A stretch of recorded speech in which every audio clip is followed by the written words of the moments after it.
What's going on, my fellow Jedi and Padawans? Welcome back to another Jedi gaming video. Thank you guys so much for coming back to the channel. If you guys are new, welcome, welcome. Today, we are going over a little ranking list, a tier list of the Season of the Lost weapons. Now, there are 6 of them total. There are 2 kinetics, which are Stasis, actually. We have 3 energy weapons and 1 powerful weapon.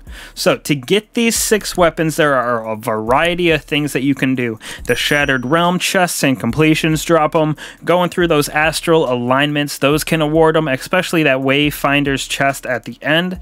The Umbral Ungram system from this season, in the Season of the Lost, all of those tier 1, 2, and 3 give you options to farm this season's weapons, especially tier 2 and 3. You can really farm specific weapons that you want. And finally, some powerful drops at the end of activities like Strikes, Gambit, and Crucible can drop some of these weapons as well. So there is about 4 or 5 different things that you can actually obtain these weapons from. Now I'm going to go over what I think personally are the PvP and PvE god rolls for these, and then give them a rank in each of those categories from S to D. So up first, we got the Volpecula 180 Stasis hand cannon. Now I personally love this thing, especially for a 180.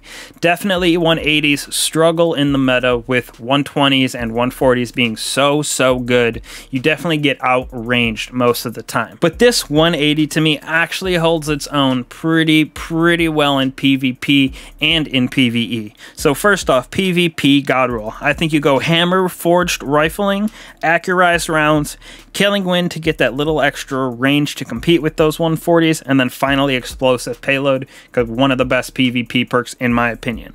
PvE wise, we are going Full Bore, Tactical Mag, Outlaw, or Encore, couldn't really decide, and then finally the new perk Headstone, which precision kills spawn that Stasis crystal. So to rank these, the PvP roll for me is a perfect A. So good. Not in the S tier because it can't compete with like your Adept Igneous or your Adept Palindrones, but still A tier in my personal opinion. And then actually PvE, that I'm also going to give an A. I love it in PvE for its perks, especially that new Headstone when you're running Stasis. It is a perfect way to spawn a Stasis crystal and then use something along your wells or along all of those fragments that you have to really make that perk pop. Next off, we are going over the Fractithesis primary Stasis shotgun. It is a 65 round per minute precision frame shotgun. So this thing, in my opinion, is banging and definitely need to grab. So PvP perks, we're going Full Choke,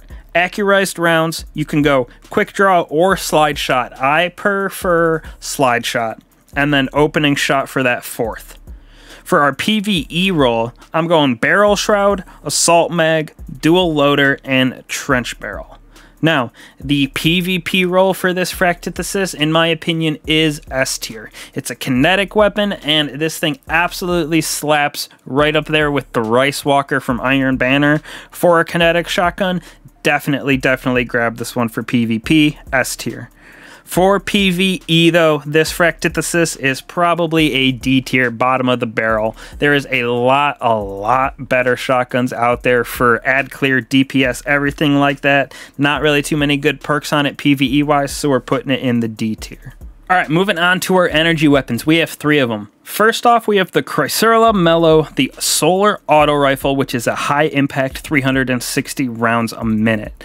I personally love this thing. Shoots a little slower than normal, but it hits like a truck in my opinion. So, PvP roll. I'm going Small Bore, Steady Rounds, Dynamic Sway, and then Frenzy, or Firefly in my opinion. Frenzy is better because you are pretty much always in combat. Next, for our PvE roll, I'm going to go Fluted Barrel, Tactical Mag, Outlaw, and Demolitionist. Now, the combo of perks, in my opinion, for PvE is super great.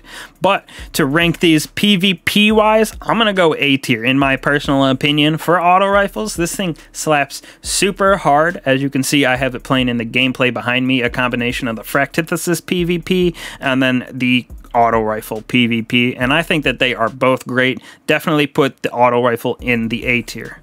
Now for PvE, I'm going to go in the C tier just because there are a couple things it could be better with. Shooting a little slow kind of sucks. You want that a little bit faster auto rifle for PvE in my personal opinion, but the perks on this thing are pretty banging, so we're going to give it a C. Next off, we got the Wolf Tone Draw. It is an arc bow precision frame with a draw time of 684.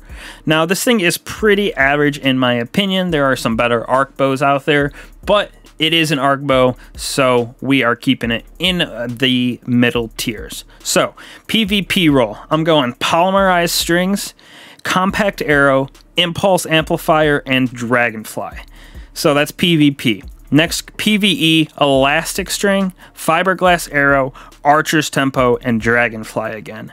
Now for both the PvP and PvE rolls, I'm going to put them in the B category because I do think there are some bows that are better and some bows that are worse. So it's pretty middle of the road for me, but for PvE especially, it helps having an arc because we don't have that many arc bows. Next, moving on to our last energy weapon, the Iota Draconis, a solar fusion rifle that is high impact with 8,000 charge time. Now, before we go over this one, I'm going to say it is super slow, but it does hit pretty hard.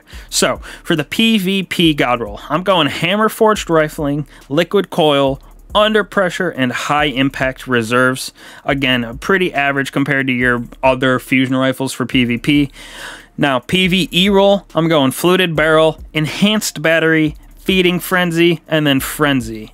So, for these rolls, ranking them, the PvP roll, I'm actually going to go D tier. It is super slow charge time, which makes it this D tier. The perks are pretty good, but having that super slow charge time just really makes it unviable compared to some of your other ones that you can get super fast charge times that absolutely map from like a mile away like main ingredient. The PvE god roll is the same way, super slow, and it doesn't have any of those really damage perks or like reservoir burst where you can get that ad clear as we have in like our null composure. Our Cartesian coordinate with Vorpal just absolutely wipes people in our main ingredient. So I'm going to put the PvE roll at a C and then that PvP roll, like I said, at a D. Not really grinding the Iota Draconis at all. Finally, we got our only heavy weapon. It is the Canis Major, a solar grenade launcher that is rapid fire, 150 rounds per minute. This thing is pretty alright in my opinion, so let's go over these rolls.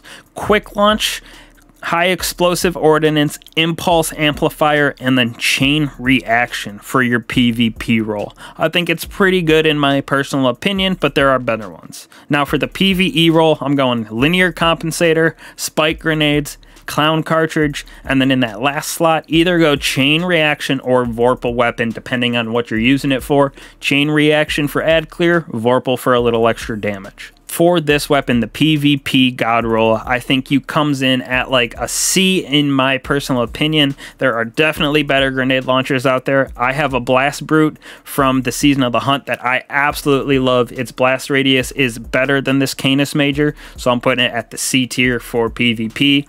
But the PvE roll for this, in my personal opinion, is an A tier. With chain reaction or Vorpal in that last slot, perks are amazing, and you have clown cartridge and spike grenades. So this thing for PvE is very versatile and I think slaps pretty hard for a solar grenade launcher. Like I said, there are other options out there, but our grenade launcher game for heavies isn't too vast, so this one is pretty good and I suggest you get both rolls for PvP and PvE. But that's it in my personal opinion. All 6 weapons from this season with their PvP and their PvE god rolls, and then giving them a rating from S to D as well to really show you what you want to grind for, kind of give you an idea of different roles that these weapons can have. So hopefully this helped you guys out in grinding out this season of the Lost Weapons. I'll catch you guys in the next one. Peace.